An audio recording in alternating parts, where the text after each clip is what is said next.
본 방송에서 제공하는 투자 정보는 투자 판단에 대한 조언입니다. 방송에서 제공하는 주식의 가치, 가격 상승 및 가격 하락에 대해서는 방송사에서 보장하지 않습니다.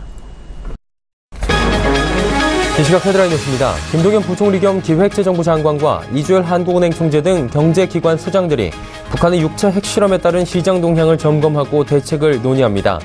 이번 북한의 핵실험으로 지정학적 위험이 그 어느 때보다 커질 것으로 우려되는 만큼 경제, 금융 각 분야 수장들이 모두 모이는 것으로 풀이됩니다. 앞서 기재부는 어제 오후에도 긴급 확대 간부 회의를 소집해 상시 모니터링 체계를 가동하고 비상시 시나리오별 대응에 나서기로 했습니다.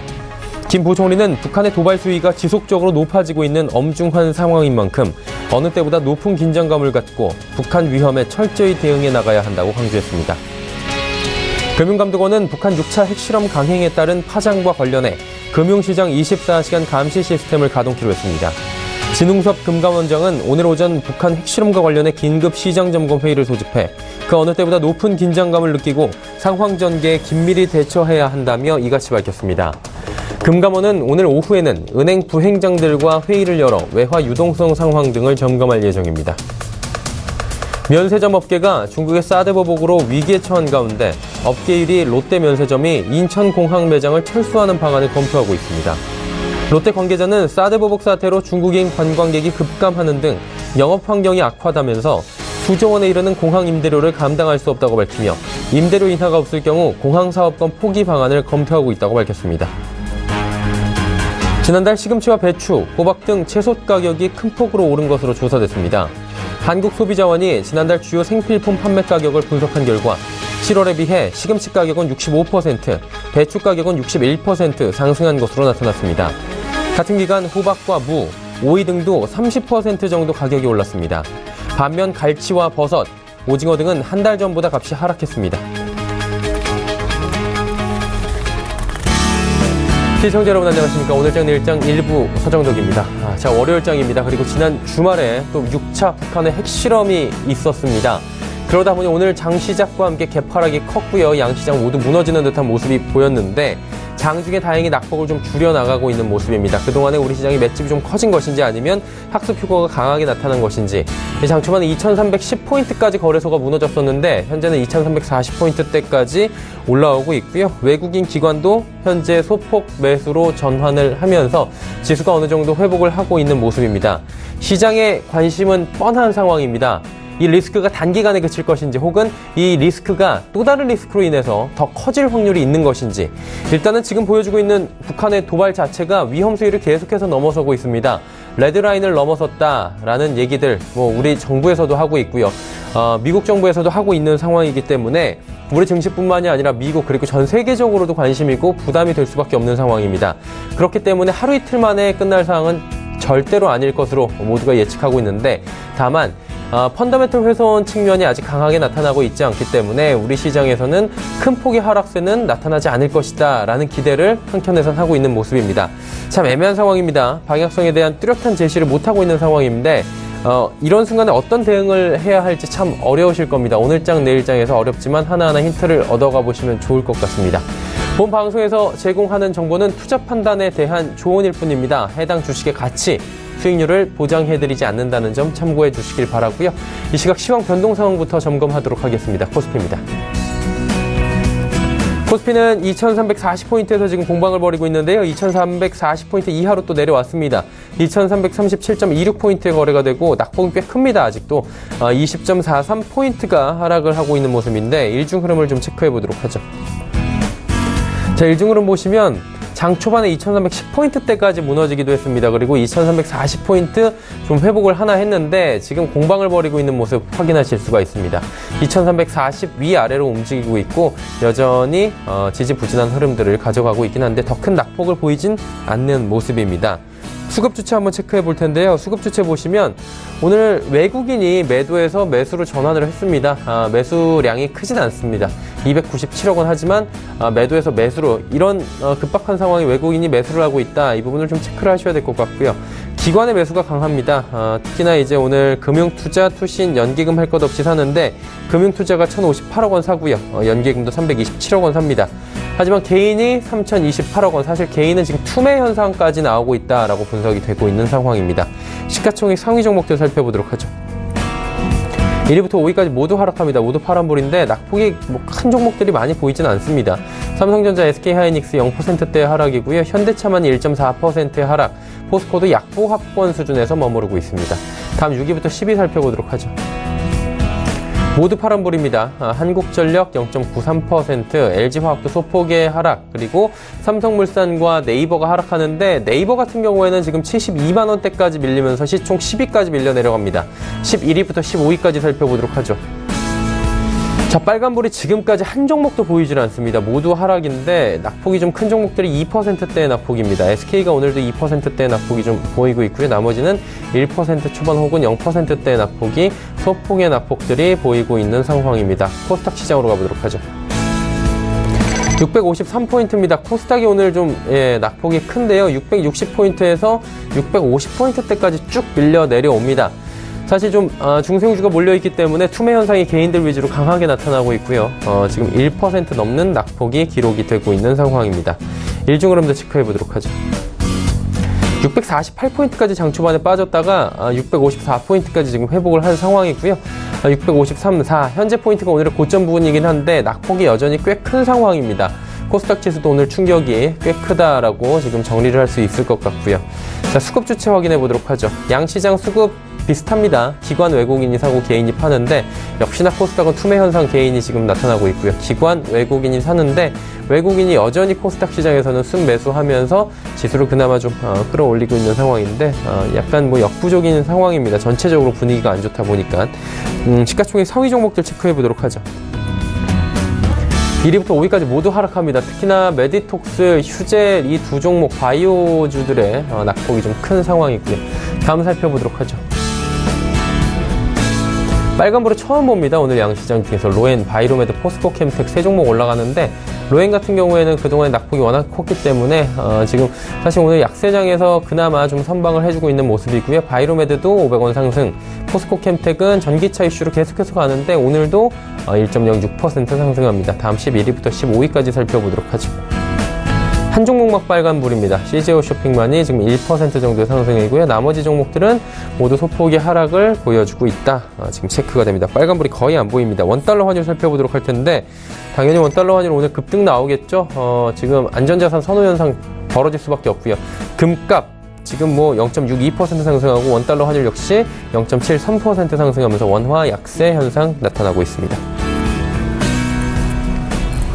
국내 항쟁 시름 여기까지 살펴보도록 하죠.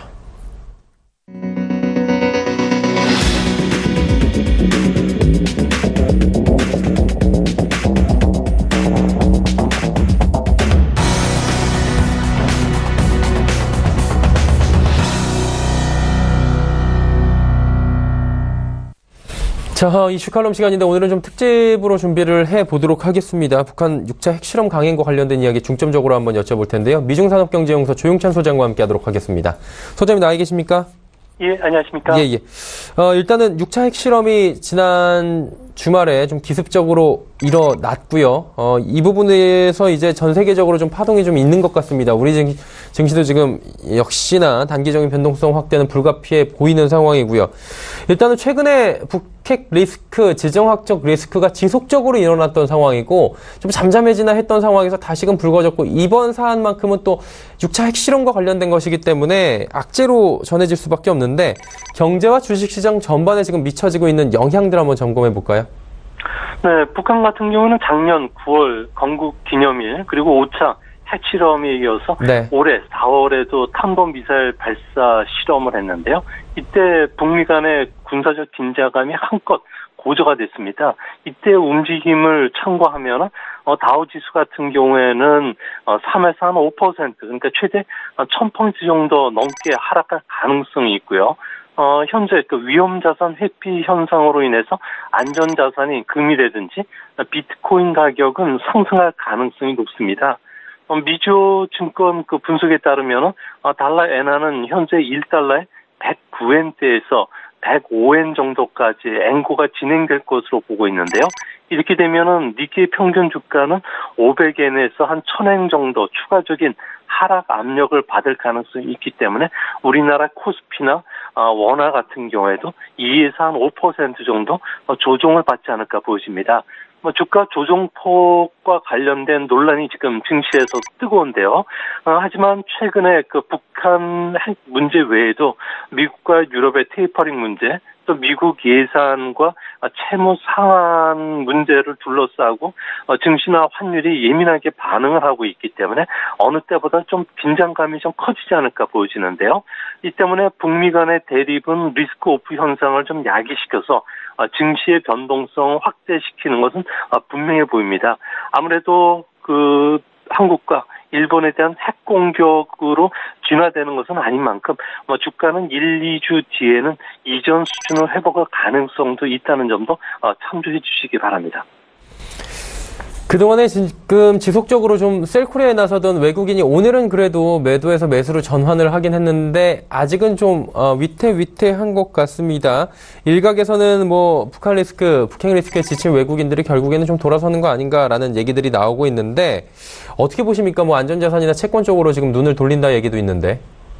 네, 신흥 증시에서의 자금 이탈은 그렇게 크지는 않을 것으로 보여집니다. 아무래도 선진국으로 그 신흥시장에서 자금이 빠져나가려면은 미 달러의 그 명목 실효 환율, 그리고 선진국과 신흥국의 성장률 차이가 분명하게 이제 축소된다든지 이런 현상들이 있어야 되는데, 현재 미 달러의 그 명목 그 실효 환율은 절하 추세에 있고요. 또 신흥국 같은 경우에는 미국에 비해서 성장률이 워낙 빠르기 때문에 그런 측면에서는 대규모 자금 이동은 일어나지는 않을 것으로 보여집니다.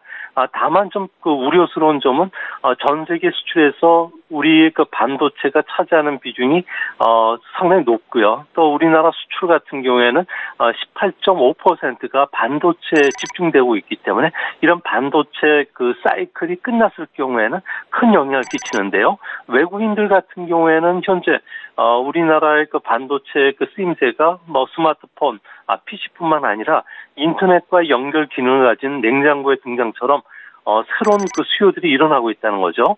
사물 인터넷과 연결된 IoT 보급 확대라든지 인공지능, 가상현실, 자율주행 자동차, 지능형 교통 시스템이 본격적으로 보급되면서 반도체 탑재량이 늘고 또 다양한 용도에서 반도체 수요가 늘어난 것은 인정하고 있습니다. 다만 문제는 반도체가 모든 전자기기에 포함된다는 것은 3, 4년마다 가전을 비롯한 전자기기의 재고 조정이 찾아오면 반도체에 악영향을 줄 수 있다는 건데요. 이 때문에 2000년 IT 버블처럼 삼성전자의 그 반도체 주가의 그 피크가 조만간에 닥칠 것을 우려한 외국인들이 이제는 서서히 주려라는 그런 그 외국의 그 보고서들이 나오고 있기 때문에 이런 부분들이 같이 겹쳤을 경우에는 오히려 한국에서 빠져나가는 자금도 커지지 않을까 생각이 듭니다. 네. 일단은 북한의 이번 도발로 인해서 많이 나온다는 걸 레드라인을 넘어섰다 이제 이 부분에 대해서 우리가 짚고 넘어가야 될 것 같은데 어떻습니까? 이제 미국을 겨냥한 ICBM에 이제 수소 이번 그 폭탄을 탑재를 해서 미국을 겨냥했다라는 얘기들이 나오고 있는 만큼 미국의 대응도 굉장히 강할 것으로 보이고 그렇다 보니까 미국 트럼프 대통령이 어떤 결단을 내릴지 이 부분을 보고 시장은 움직이겠다라고 지금 관망세가 나오고 있다 이런 의견들도 분명히 있습니다. 이 부분에 대해서는 소장님 어떻게 보고 계신가요?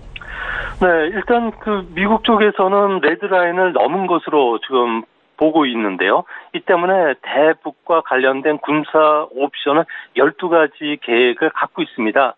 여기에는 전략자산의 한반도 전개뿐만 아니라 암살, 참수, 핵과 미사일 그리고 화학무기 시설에 대한 핀포인트 공격과 같은 다양한 카드를 쓸 가능성이 높은데요. 이렇게 되면 북한 같은 경우에도 아무래도 체제 안전을 보장받기 위해서 육상에서 발사하는 그 고체 연료용 북극성 2호나 3형에 대한 실험 발사에 나설 가능성이 있고요. 또한 최대 사거리가 12,000km인 3단식 ICBM인 화성 13호를 발사할 가능성이 있습니다. 북한 같은 경우에는 보유하고 있는 탄도미사일이 1000발이 넘고요.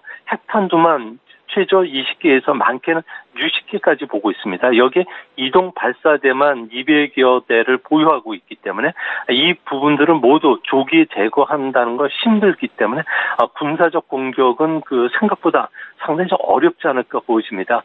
핵 보유국을 인정했을 경우에는 IS에 대한 그 핵 기술을 유출시킬 우려도 있고요. 북한 급변 시 대량 살상 무기의 통제가 어려울 뿐만 아니라 동북아의 핵 개발 경쟁을 붙일 수가 있기 때문에 아무래도 북한 요구를 좀 들어주긴 상당히 어렵다. 그런 측면에서는 지금의 그 위협이 장기화될 가능성이 높은데요. 이렇게 되면은 미국 입장에서는 한국의 MD 체제에 들어오도록 강하게 압박하면서 중국과의 그 한국 간의 그 무역 마찰도 커질 것으로 보여지고요. 또 군사적으로 전술핵 배치를 적극 검토를 할 가능성이 있고 또 완전히 새로운 식의 접근 방법을 쓰기 때문에 당분간 한반도 정세는 경량이 십사이고요. 또 주식시장도 아무래도 변동성이 커질 수밖에 없을 거로 보여집니다. 중국 쪽 동향 한번 여쭤보고 싶었는데요. 중국 같은 경우에는 지금 북한이랑 사실 가장 긴밀한 우방국 아니겠습니까? 그러다 보니까 이번 북한의 이 6차 핵실험으로 인해서 중국도 입지가 작아질 수밖에 없고 이도 저도 못하는 진퇴양난에 펼쳐졌다 뭐 이런 얘기가 있는데 중국 쪽은 어때요? 지금 동향이? 네, 중국 쪽에서도 강하게 그 핵실험에 대해서 반대하는 입장을 표명을 했지만 중국 같은 경우에는 북한과 관련된 부분들은 전략적 인내라는 그 자세를 계속 견지할 것으로 보여지는데요. 아무래도 한반도의 그 경량이 그 힘을 내서 북한 정권이 붕괴된다면은 아무래도 1,400km에 따른 그 북한과 중국의 국경선에 미국이 대치됐을 경우에 중국 입장에서는 전략적으로 상당히 좀 부담스러워하는 면이 상당히 강합니다. 이 때문에 아무래도 북한 정권에 대한 그 압박 강도를 앞으로 점점 높여갈 것으로 보이지만 직접적으로 뭐 국경을 폐쇄한다든지 그리고 원유 공급을 중단시키는 사례까지는 가진 않을 것으로 보여진다면서 아직 앞으로 미중 간의 무역뿐만 아니라 통상 과 관련된 여러 가지 갈등 요소도 앞으로 더 고조된다는 측면에선 앞으로 한반도를 둘러싼 강대국의 그 갈등이 우리 시장에도 적지 않은 영향을 끼치지 않을까 생각이 됩니다. 네. 9월입니다. 9월에 지금 이벤트들이 상당히 많기 때문에 뭐 지뢰밭길이 아닌가 이런 얘기들도 많이 하고 있습니다. 7일에 유럽 통화정책회의 있고요. 북한의 건국절이 9일이고요. 9일 이전으로 또 한 번 있지 않을까 이런 뭐 우려 섞인 목소리도 나오고 있는 상황인데 짚어볼 만한 이슈들 있다면 좀 짚어주시겠습니까? 네, 6차 핵실험에 의한 그 탄도미사일 문제는 앞으로 우리 시장에도 큰 악재가 될 가능성이 높기 때문에 뭐 주시장에는 9월달 위험 회피 현상이 더 뚜렷해지지 않을까 보십니다. 당장 6일에는 한일 정상회담이 있는데요. 북핵 문제와 관련된 주요 이슈가 다르겠지만 아무래도 러시아가 사드 배치로 한국과 일본에 대해서 반발하고 있는 상황이기 때문에 북핵 해법을 찾기는 상당히 어려울 것으로 보여집니다.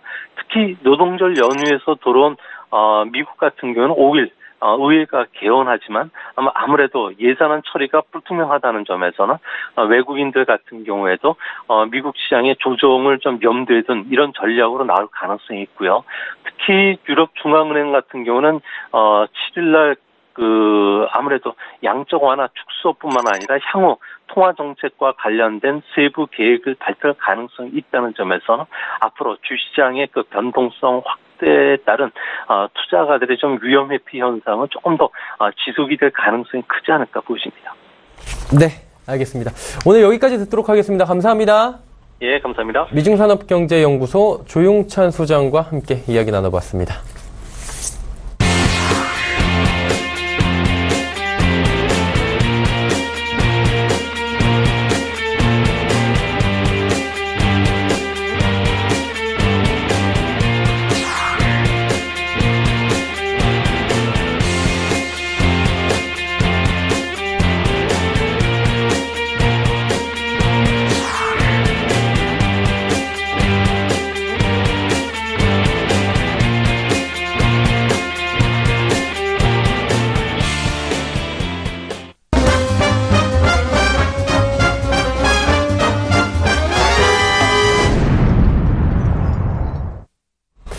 자, 오늘장 이슈들 짚어보도록 할 텐데 북한의 6차 핵실험과 관련된 또 다른 이야기 준비가 되어 있습니다. KTB 투자증권 최영기 팀장 연결돼 있네요. 안녕하십니까, 팀장님? 예, 안녕하세요. 예, 오늘 장 급락 출발을 좀 했고요. 투매가 좀 장 초반에 나오다가 지금 조금은 안정이 됐지만 여전히 낙폭이 꽤 있습니다. 접근 방식을 좀 달리해야 된다라는 얘기들이 있는데 어떤 방식으로 장에 좀 접근을 해야 될까요?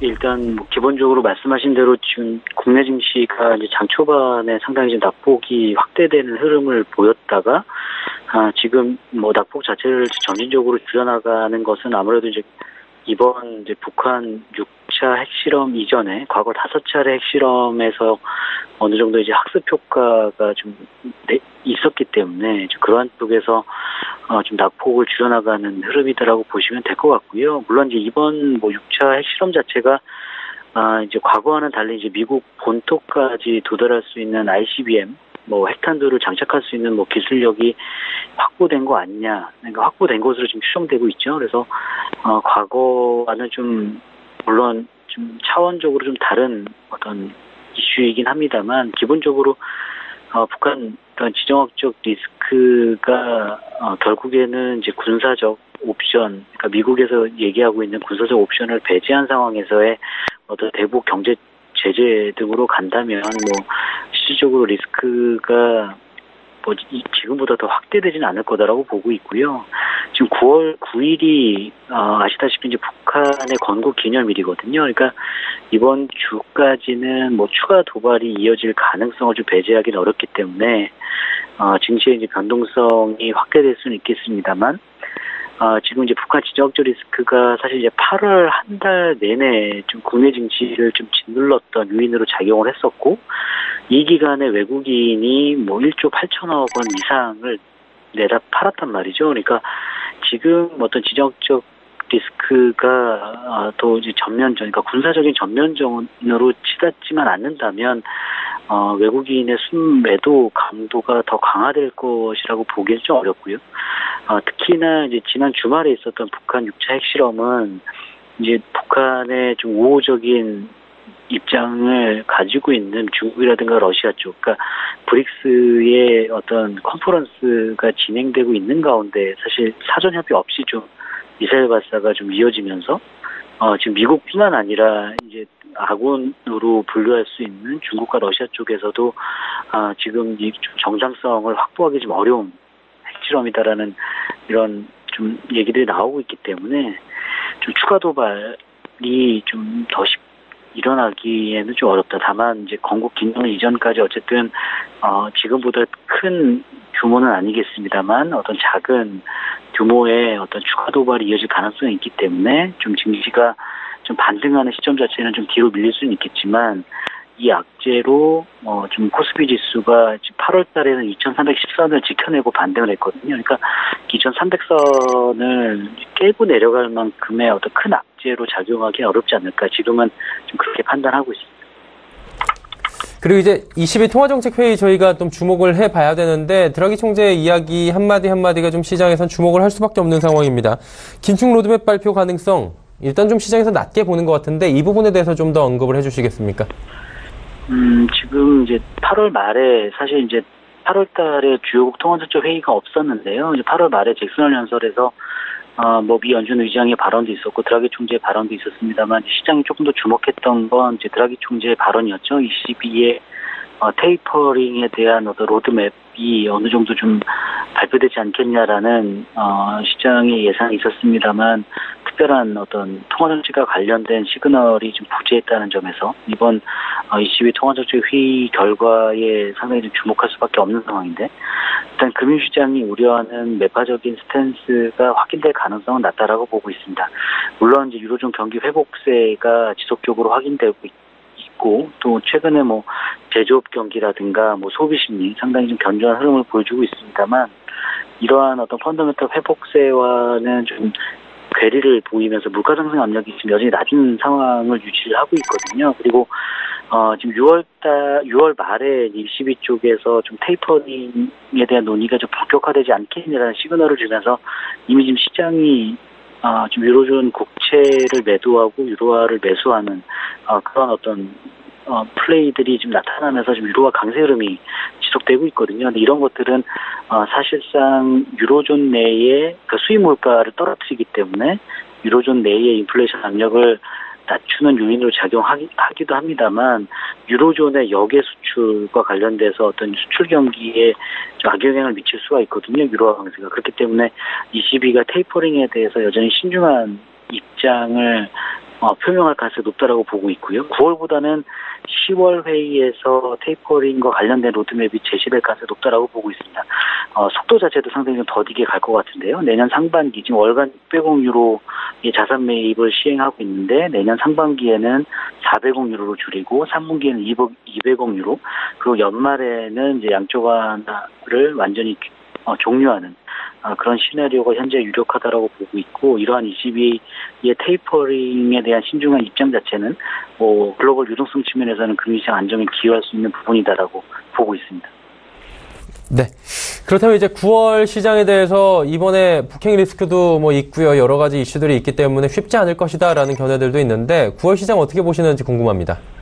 그래서 이제 초반에는 아무래도 좀 어려움을 좀 겪을 수밖에 없을 것 같은데요. 펀더멘탈의 양호한 회복세는 지속이 되고 있습니다만, 펀더멘탈 외적인 요인들, 지정학적 리스크라든가 또 9월에 주요국 통화정책 회의 이외에도 미국 부채 한도 증액 협상이라든가 예산안 합의 등 좀 시장의 변동성을 높일 만한 그 이벤트들이 많이 있기 때문에 변동성이 단기간 확대될 것이다라고 예상을 해볼 수가 있고요. 전체적으로 봤을 때는 전략 호강의 흐름이 나타나지 않을까라고 좀 보고 있습니다. 주요국 통화정책 회의 결과가 앞서도 잠시 설명드렸다시피 시장 참가자들 예상 수준에 부합된다면 좀 위험전 선호 심리가 좀 재개될 가능성이 있다라고 보고 있고요. 이제 북한 물론 지정학적 리스크가 이제 이번 주말을 계기로 좀 완화되는지 여부도 좀 지켜봐야 될 것 같습니다.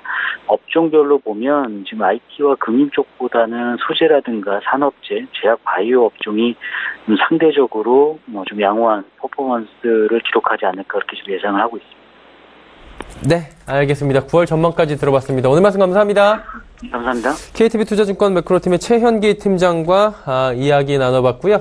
벌써 예고가 나갔네요. 바로 예고해드리도록 하겠습니다. 잠시 뒤 2부 예고를 좀 해드리자면 2부에선 여러분이 좋아하시는 시간입니다. 많은 종목들 짚어보는 라이브 매매타임 시간이 준비가 돼 있는데요. 여러분의 종목 상담까지 열려있죠. 100원의 정보 이용료 추가되는 샵 0082번을 통해서 종목 상담 미리미리 남겨주시길 바랍니다. 두 분의 전문가와 함께 할 텐데요. 메리츠증권증권 장기환 부장 그리고 AR 인베스트먼트의 오현진 팀장 두 분과 함께 하겠습니다. 잠시 뒤 2부에서 뵙겠습니다. 고맙습니다.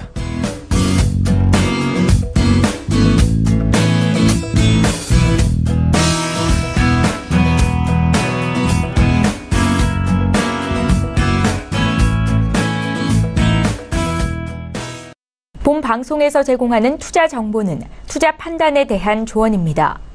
방송에서 제공하는 주식의 가치, 가격 상승 및 가격 하락에 대해서는 방송사에서 보장하지 않습니다.